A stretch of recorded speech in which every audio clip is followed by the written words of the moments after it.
রয়েছে, জমি জায়গা রয়েছে। আমি ইয়াতীম মোহাম্মদ, বাপ হারা মা হারা। আজ যদি তোমারে বিয়ে করি, মক্কার কাফেরেরা বলবে, বেদিনেরা বলবে, মুশরিকেরা বলবে মোহাম্মদ একজন অর্থ লোভী মানুষ, অর্থের লোভে পড়ে বিয়ে করেছে। খাদিজা, তোমার মাল মাত্রা জমি জায়গা সব যদি দান করে দাও, তবে আমি তোমারে বিয়ে করতে রাজি রয়েছি। দাদপুরের মায়েরা সুবহানাল্লাহ, আল্লাহর নবীকে কাছে পাওয়ার জন্য জগৎ জননী মা খাদিজা জীবনের সঞ্চিত সমস্ত ধন মাল ইসলামের জন্য দান করে দিয়েছিলেন। শেষে কি হলো? আল্লাহর নবী একদিন মা খাদিজা খাবার নিয়ে যাচ্ছেন ওই হেরা গুহায়। প্রতিমধ্যে জিবরিল আমিন দাঁড়িয়ে আছেন। আল্লাহ রাব্বুল আলামিন বললেন, ও জিবরিল আমিন, যাও যাও, এই রাস্তা দিয়ে আমার নবীর জন্য যে মেয়েটা খাবার নিয়ে যায়, আজকে তা সালামটা আমার জানিয়ে দিও। হযরতে জিবরিল আমিন মা খাদিজাকে সালাম জানিয়ে দিলেন। সালাম জানানোর পরে আল্লাহর নবীর কাছে মা খাদিজা গেলেন, আর গিয়ে বলছেন, ইয়া রাসূলুল্লাহ, আমি খাদিজা জীবনে কখনো কোনোদিন কোন জিনিস আবদার করেছে নেইনি। আজ আমি আপনার কাছে তিনটি জিনিস চেয়ে নেব, আপনি দেবেন কি বলেন? দেবেন কি বলেন? বোনরে, খালারা আমার, মায়েরা আমার, আমাদের দেশের মা বোনেরা ঈদ এলে বলে একটা ভালো লেহেঙ্গা শাড়ি কিনে নিয়ে আসবে, সুবহানাল্লাহ, মাথার তেল নিয়ে আসবে, একটা সাবান নিয়ে আসবে, এটা নিয়ে আসবে, সেটা নিয়ে আসবে, এইভাবে ফরমাইশ করে। মা খাদিজাকে আল্লাহর নবী বলছেন, খাদিজা তুমি কি এমন জিনিস চাইবে যে আমি দিতে পারবো না? দাদপুরের মায়েরা শুনে নিন। মা খাদিজা আল্লাহর নবীকে বলছেন, ও আল্লাহর নবী, আমি খাদিজা জীবনে কখনো কোনোদিন কোন জিনিস আবদার করেছে নেইনি। আপনার কাছে আমি তিনটি জিনিস চেয়ে নেব। প্রথমটা হচ্ছে, যেদিন আমি মারা যাব, বাজার থেকে নয়, শহর থেকে নয়, আপনার গায়ের পুরনো কাপড়টা দিয়ে যেন আমার কাফন বানানো হয়। আল্লাহর নবী কেঁদে ফেললেন, চোখ দিয়ে পানি গড়িয়ে এলো। মা খাদিজাকে পাঁজা মেরে জড়িয়ে ধরলেন। খাদিজা, এমনটা কথা তুমি আর বলো না, আমার বড় কষ্ট হয়। মা খাদিজা বলেন, ও আল্লাহর নবী, যখন কবরে নেওয়া হবে, আপনি আমার কবরে নেবে, আপনার পবিত্র দুটো হাত দিয়ে আমার কাফনের বাঁধন তিনটা খুলে দেবেন। মানুষ যখন মারা যায়, ছেলে হোক মেয়ে হোক, ধনী হোক গরিব হোক, জীবনের যেটা শেষ বস্ত্র, সেই বস্ত্রটা সেলাইবিহীন কাফন, এই কাফনটা তিনটা বাঁধন দেওয়া হয়, একটা মাথার দিকে, একটা মাঝখানটায়, একটা পায়ের দিকে। ও আল্লাহর নবী, কাফনের বাঁধন তিনটা আপনার দুটো হাত দিয়ে খুলে দেবেন। নবী জানো আরো হতাশ হয়ে গেলেন, চোখ দিয়ে পানি গড়াতে গড়িয়ে গড়িয়ে পড়ল। মা খাদিজা আবারও বলছেন, ও আল্লাহর নবী, যখন সবাই মাটি দিয়ে চলে যাবে, কেউ আর কবরে ফিরিয়ে তাকিয়ে দেখবে না, আপনি আমার কবরে একটু অপেক্ষা করবেন। আল্লাহর নবী খাদিজার কথা মতো যে কবরের শেষ মুহূর্তে অপেক্ষা করেছিলেন। হাদিসে আল্লাহর নবী খাদিজাকে যে বছর হারিয়ে দিলেন, সেই বছরটাকে দুঃখের বছর বলা হয়েছে। খালার আমার, মায়ের আমার, বোনের আমার, স্বামী স্ত্রীর সম্পর্কটা কেমন। আল্লাহর নবী 63 বছর বয়স হয়ে গেছে, দুনিয়া থেকে চলে যাবেন, আড়াল হয়ে যাবেন। অসুস্থ শরীরে মা আয়েশার জাঙর উপরে মাথাটা রেখে আয়েশাকে বললেন, আয়েশা রে, আমার মেশকটা একটু নরম করে দাও। মা আয়েশা নিজের দাঁত দিয়ে যে মেশকটা চিবিয়ে চিবিয়ে নরম করে দিলেন। স্বামী স্ত্রী সম্পর্কটা কেমন? মা আয়েশা বলেছেন, আল্লাহর নবী যে গ্লাসে আমি মুখ লাগিয়ে পানি পান করতাম, নবী ফলো করতেন, যেখানে আমি মুখ লাগাতাম আল্লাহর নবী সেই জায়গায় সেইখানে মুখ লাগিয়ে পানি পান করতেন। আমি আয়েশা হাড্ডি যুক্ত গোশত চুষে চুষে খেতাম, আর আমি রাখতাম, আল্লাহর নবী সেই হাড্ডিটা সেই জায়গায় মুখ লাগিয়ে চুষে চুষে খেতেন। এরা স্বামী স্ত্রীর ভালোবাসা, স্বামী স্ত্রীর মহব্বত। সুবহানাল্লাহ। বর্তমানে একই সঙ্গে স্বামী স্ত্রীতে একই সঙ্গে বসে খায়, এমনটা রিপোর্ট পাওয়া যাবে না। ভাই কাজে গেছে, ও রান্না করে আগেই খেয়ে বসে আছে, নাকি বলছেন? রান্না করে আগেই খেয়ে বসে আছে। নাই বলে খুলে খাও গা, নাই বলবে তুমি ঢাকা আছে খেয়ে নাও। বন্ধুরে আমার, মায়ের আমার, এদের সম্পর্ক হয় না। আমা আয়েশা বলছেন, খাবার খেতে বসে আল্লাহর নবী আর আমি আয়েশা পাশাপাশি একই সঙ্গে খাওয়া দাওয়া করতাম। সুবহানাল্লাহ। মেশকটা দাঁতনটা নরম করে দিলেন। মা আয়েশা বলছেন, ও আল্লাহর নবী, আমি আয়েশা জীবনে কখনো কোনোদিন এমনটা স্বপ্ন দেখিনি, আমি আজকে একটা স্বপ্ন দেখলাম। নবী বলছেন, আয়েশা রে, কি স্বপ্ন দেখলে বলো?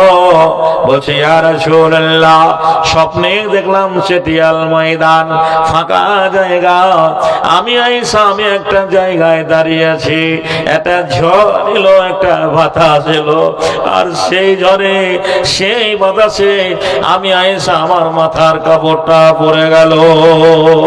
দাঁতপুরের মায়েরা যারা স্বামীকে অবহেলা করেন, স্বামীকে অবজ্ঞা করেন, স্বামীকে ঝনঝন করে কথা শোনান, সে মা বোনদের বলবো, সুবহানাল্লাহ, আল্লাহর নবী কেঁদে ফেললেন আর বললেন, আয়েশা রে, তুমি যেটা স্বপ্ন দেখেছো এটা ধ্রুব সত্য।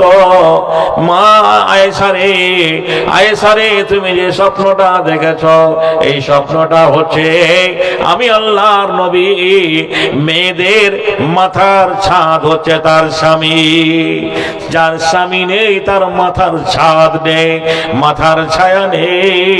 ছাদবিহীন একটা বাড়িতে বাস করা যেমনি যায় না, বাস যেমনি কেউ করে না। আয়েশা রে, আমি আল্লাহর নবী দুনিয়া থেকে চলে যাব, তুমি বিধবা হয়ে যাবে, বেওয়া হয়ে যাবে। সুবহানাল্লাহ। কেউ বুঝতে বাকি থাকলো না।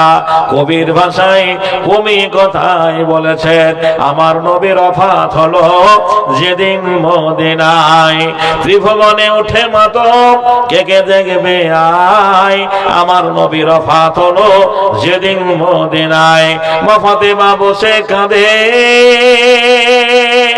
প্রিয় নবীর অনুরাগে, হাসান হোসেন নানা বলে ধোলাতে লোটায়, আমার নবীর ওফাত হলো যেদিন মদিনায়। আবু বকর কেঁদে সারা, ওমর হলেন পাগল পারা, ওসমান আলী নবীর শোকে বোবা হয়ে যায়, আমার নবীর ওফাত হলো যেদিন মদিনায়। হযরত বেলাল আযান ছেড়ে বসে পড়ে জমিন পড়ে, আল্লাহ আল্লাহ কি হলো গো, আওয়াজ নাই গলায়, আমার নবীর ওফাত হলো যেদিন মদিনায়। মহানবী মুহাম্মদুর রাসূলুল্লাহ সাল্লাল্লাহু আলাইহি ওয়াসাল্লাম 1450 বছর আগে বলে গেছেন, ওরে দাঁতপুরের ভাইরা, একটা মেয়ের জান্নাত তার স্বামীর পায়ের নিচে, একটা মেয়ের জান্নাত তার স্বামীর পায়ের নিচে। মা আয়েশা বললেন, ইয়া রাসূলুল্লাহ, একটা মেয়ে তার স্বামীর হক কেমন করে কিভাবে আদায় করবে? নবী বললেন, আয়েশা রে, একটা স্বামীর শরীরে যদি কোনো জায়গায় ঘা ফোট হয়, এটা পেকে যদি পুঁজ হয়ে যায়, তার জিভ দিয়ে চেটে চেটে পরিষ্কার করলেও স্বামীর হক আদায় হবে না। ওরে দাঁতপুরের মায়েরা, একটা স্বামী তার বিবিকে খুশি করার জন্য, একটা ভালো শাড়ি কিনে দেওয়ার জন্য, খাদ্য খাবার করার জন্য, সুবহানাল্লাহ, চেন্নাই, কখনো কেরালা, কখনো বেঙ্গালোর, কখনো সুবহানাল্লাহ দুবাই, কখনো কি বলছেন আরো কলকাতা, বিভিন্ন জায়গায় কর্মসূত্রে কাজে যায়। দোতলা, তিনতলা, পাঁচতলা বিল্ডিং এর উপরে সুবহানাল্লাহ ইট বালি পাথর সিমেন্ট তুলে তুলে বন্ধুরে আমার মাথার ঘাম পায়ে ফেলে টাকা সঞ্চয় করে বাড়িতে পাঠায়। ও বোন রে, খালা রে, বাবুরে, একটা স্বামী তার বাড়িটা কন্ট্রোল করার জন্য, বাড়িটা মেনটেন করার জন্য কত যে পরিশ্রম করে, না গেলে বুঝতে পারবেন না। বাড়িতে দামি খাট থাকা সত্ত্বেও রাজমিস্ত্রি কাজে গিয়ে সুবহানাল্লাহ নরম বালিশের পরিবর্তে একটা শক্ত ইট মাথায় দিয়ে 6 মাস কেটে বাড়ি আসে।